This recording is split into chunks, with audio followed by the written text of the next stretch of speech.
In today's video, I'm going to teach you how to create automation in Mailerlite. By the end of this walkthrough, you'll know how to set up a simple, automated workflow that sends the right emails to the right people at the right time without you having to do everything manually. Once you're logged into your Mailerlite account, start by looking at the left-hand side of your dashboard. There, you'll see a menu with different sections. Find and click on the Automation tab. This is where all of your automated workflows will live and where you'll be able to manage them in the future. Inside the Automation section, look for the button that says New Automation and click it. This is going to open up the setup screen for a brand new workflow. Mailerlite may show you some templates, but for this tutorial, choose the option that says Start from Scratch.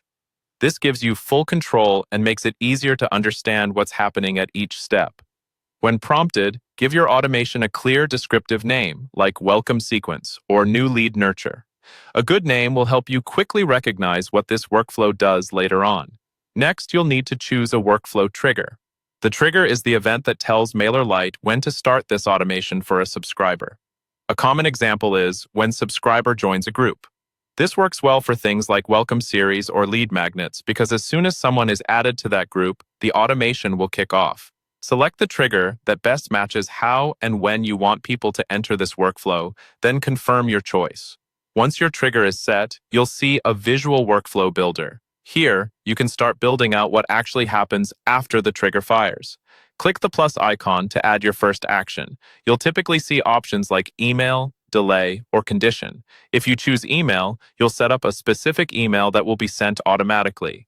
If you choose delay, you can create a waiting period, like 1 day or a few hours before the next step happens. And if you choose condition, you can split your workflow based on things like subscriber behavior or attributes, allowing for more personalized journeys. You can continue clicking the plus icon to chain together as many emails, delays, and conditions as you need, creating a sequence that matches your goals.